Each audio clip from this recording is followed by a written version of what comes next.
Killer Peter versus लोकिज्म, ये वाला particular comparison मैं बहुत दिन से नोटिस कर रहा था। मोस्ट ऑफ द बंदे मानते हैं कि जो हमारा पीटर है वो हमारे पूरे लोकिज्म को ऑलमोस्ट नो डिफ कर सकता है। तो इस वीडियो के अंदर मैं ब्रेक डाउन करने वाला हूँ कि सच में क्या पीटर पूरे लोकिज्म को नो डिफ कर देगा। इसलिए इस वीडियो के अंदर मैं लोकिज्म के कैरेक्टर को एंड पीटर को एक फाइटिंग रिंग के अंदर उतारने वाला हूँ। एंड इस फाइटिंग रिंग के अंदर हमारे जो फाइटर्स रहेंगे वो प्योर ब्लडशेड मोड के अंदर आएंगे एंड पीटर को उन फाइटर से 1v1 करना पड़ेगा। तो अगर मैं अभी पीटर के स्टैट्स की बात करने जाऊं तो पीटर ऑब्वियसली कैरेक्टर जैसे कि साइमन के ऊपर स्केल करेगा एंड साइमन वही कैरेक्टर है जो अपनी स्पाइरल स्वॉर्ड मास्टर का इस्तेमाल करके रेन ड्रॉप्स को इन स्लो मोशन देख सकता है एंड रेन ड्रॉप से फास्टर मूव कर सकता है। तो तुम कह सकते हो इस पर्टिकुलर मोमेंट के अंदर हम स्लो मोशन का फॉर्मूला डाल सकते हैं ना। स्लो मोशन का फॉर्मूला डालने के बाद जो पर्टिकुलर फीट है वो कैलकुलेट हुआ था अराउंड मार्क 50 के आसपास। ना मुझे पता है काफी बंद आर्ग्यू करेंगे कि हमें ये बोला गया है कि हमारा जो साइमन है वो लाइटनिंग जितना फास्ट है, बट द थिंग इज कि हमें जब भी कोई इम्प्लीकेशन वगैरह मिल रहा है साइमन की लाइटनिंग जितने फास्ट होने का वो बस उसके टेक्निक्स के बेसिस पे। फॉर एग्जाम्पल उसके एक टेक्निक का नाम था फॉलिंग लाइटनिंग करके। सो बंदों को लगता है कि टेक्निक का नाम लाइटनिंग है तो हमारा साइमन का अटैक भी लाइटनिंग जितना फास्टर होगा ना। अगर मैं खुद भी किलर पीटर फैंस को जैसा आर्ग्यू करने लगा तो मैं ये आर्ग्यू कर सकता हूँ कि हमारा जो जैक ली है उसके पास लाइटनिंग फास्ट पंचेस है, क्योंकि बंदों ने उसको बोला था कि उसके जो पंचेस है वो लाइटनिंग जैसे फास्ट है। वैसे ही हमारे सोफिया एलेक्जेंडर ने डैनियल को बोला था जब हमारा डैनियल सोफी की ट्रेनिंग कंप्लीट कर लेगा तो डैनियल के पंचेस भी लाइटनिंग जितने फास्ट हो जाएंगे। सो बेसिकली जो लाइटनिंग वाली चीज है वो कंप्लीट हाइपर बॉल है एंड उस चीज को इन हाइपर बॉलिक वे इस्तेमाल किया जाता है। वैसे ही किलर पीटर के अंदर एक वो स्टेटमेंट आती है मैथियस को लेके कि मैथियस की जो हैंड्स लेग की स्पीड है वो अल्ट्रा स्लो मोशन कैमरा से भी फास्टर है। पता नहीं बंदों को ये मिसकंसेप्शन कहाँ से आ जाती है कि वो स्टेटमेंट जो है वो इन हाइपर लिटरल वे में है। अगर तुम उस स्टेटमेंट को ठीक से पढ़ोगे तो उसके एकदम पहले पैनल के अंदर ही पीटर ने बोला था जो मैथियस की हैंड्स लेग की स्पीड है वो लाइटिंग जैसी है एंड उसके बाद ही पीटर बोला कि अल्ट्रा स्लो मोशन कैमरास भी मैथियस के हैंड्स लेग को ट्रैक नहीं कर सकते। By the way ultra slow motion camera के अंदर लाइट के फोटोन्स की स्कैटरिंग को भी तुम कैप्चर कर सकते हो। सो अगर ultra slow motion camera Matthias के हैंड्स लेग को कैप्चर नहीं कर पा रहा तो इसका एक ही मतलब है कि मैथियस लाइट की स्पीड से भी फास्टर मूव कर सकता है, जो कि ऑब्वियसली सेंस नहीं बनाता। सो ये बड़ा स्टेटमेंट भी काफी इजीली हाइपर बॉल प्रूव हो जाता है। सो इन चीजों को कवर करने के बाद हमारे पास एक जनरल आइडिया है पीटर की स्पीड का। सो पीटर की स्पीड अराउंड मार्क 50 के आसपास जाएगी। तो जिनको नहीं पता कि मार्क क्या होता है मैं तुम्हें एक्सप्लेन कर देता हूँ। मार्क 1 का मतलब होता है speed of sound and mark 2 का मतलब होता है कि स्पीड ऑफ साउंड से 2 गुना फास्टर मूव करना। वैसे ही मार्क 50 का मतलब है कि स्पीड ऑफ साउंड से 50 टाइम्स फास्टर होना। सो जो हमारा अपोस्टल पीटर है वो साउंड की स्पीड से 50 टाइम्स ज्यादा फास्टर मूव करता है। नाउ सिंस हमने पीटर की स्ट्रेंथ की बात कर ली, now let's talk about his attack potency. Now Peter का जो बिगेस्ट फीट है वो मैथियस वाली फाइट के एंड से आता है जहाँ पे पीटर ने एक बहुत बड़े वॉल को क्रैक कर दिया था। नाउ ये वाला पर्टिकुलर फीट कैलकुलेट होता है 67 kg ऑफ TNT के आसपास यानी स्मॉल बिल्डिंग लेवल पे। तुम आर्ग्यू कर सकते हो कि जो पीटर की अटैक पोटेंसी है और ड्यूरेबिलिटी है वो इसे भी थोड़ी ऊपर स्केल कर सकती है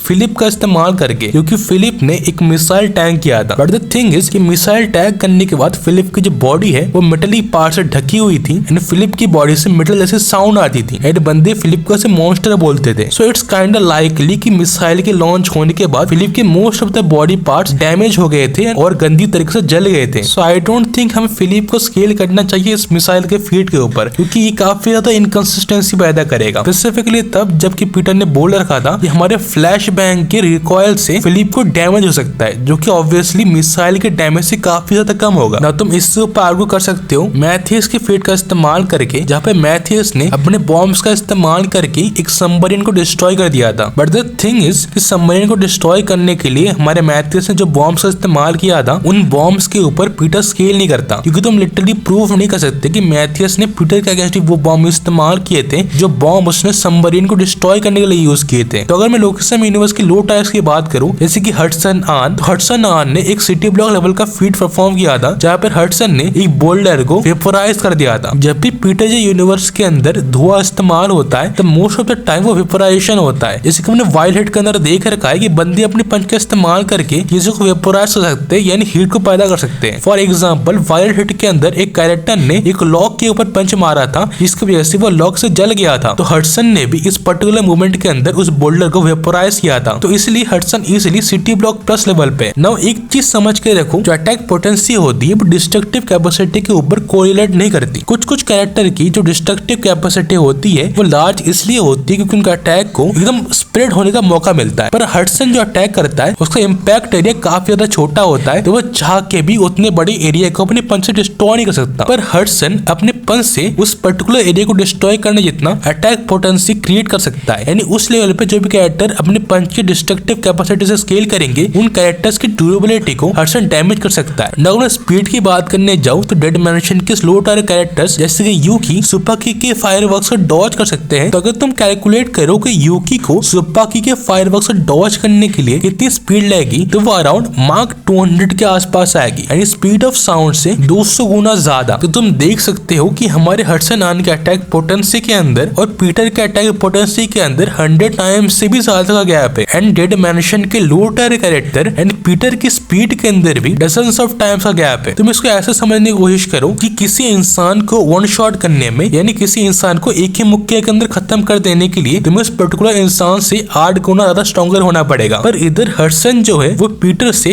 100 टाइम्स से ज्यादा स्ट्रॉन्गर है, यानी हडसन अपने एक ही मुक्के के अंदर पीटर का खेल खत्म कर सकता है। नॉर्मली तुम्हें किसी एक कैरेक्टर को स्पीड ब्रेस्ट करने के लिए उस कैरेक्टर से ए फ्यू टाइम्स फास्टर होना पड़ेगा। पर इधर पीटर की स्पीड लोकिज्म के मिड टायर और लो टायर कैरेक्टर के बीच में अराउंड डजन्स ऑफ टाइम की स्पीड का गैप है, यानी पीटर के परसीव करने से पहले ही बंदा ब्लिट्स होके वन शॉट हो जाएगा। तुम ये सोच के देखो कि बंदा एक्सपीरियंस से बैटल आईक्यू तब तक इस्तेमाल करेगा जब बंदे को लिटरली टाइम मिले। पर अगर पीटर को अपने बैटल आईक्यू और एक्सपीरियंस इस्तेमाल करके टाइम ही नहीं मिला तो बंदा क्या ही कर लेगा। For example Thaddeus versus Peter के फाइट के अंदर पीटर ने बोला था कि पीटर अगर थेडियस से पहली बार लड़ रहा होता तो पीटर की मौत पक्की थी, पर पीटर बस अपने एक्सपीरियंस के बलबूते पे बचा क्योंकि पीटर ने सिमिलर ओपोनेंट से पहले भी फाइट कर रखी थी। पर आई डोंट थिंक कि पीटर ने कभी ऐसे ओपोनेंट से फाइट किए जो पीटर को लिटरली ब्लिट्स मार के वन शॉट कर सकता है। एक्सपीरियंस सिर्फ तभी काम आता है जब तुम सिमिलर सिचुएशन के अंदर हो, और अगर तुम्हारी सिचुएशन ही अननोन हुई तो तुम्हारा एक्सपीरियंस क्या ही काम आएगा। सो पीटर ज्यादा से ज्यादा लोकिज्म यूनिवर्स के अंदर क्रूहेड लेवल के आसपास चला जाएगा। Based on Peter's current feats मुझे नहीं लगता कि पीटर क्रूहेड लेवल के ऊपर जा सकता है। इवन क्रूहेड लेवल ही पीटर के लिए काफी ज्यादा जेनरस पोजीशन है। सो आई थिंक मैंने इस वीडियो के अंदर मोस्ट ऑफ द चीजें क्लियर कर दी होगी। पर अगर तुम्हें कभी भी डाउट है मेरे ऊपर या फिर तुम मेरे ओपिनियन से एग्री नहीं करते, please let me know in comments कि मैं कहाँ गलत हूँ एंड मैं कैसे इंप्रूव कर सकता हूँ। अगर मुझे फीडबैक देना चाहते हो तो प्लीज कमेंट कर देना। पर अगर तुम मुझे गाली देते हो वो भी बिना रीजन के तो मैं तुम्हें इग्नोर करने वाला हूँ, सिंपल बात है। तो मिलते हैं अगले वीडियो के अंदर। पवित्रस आउट।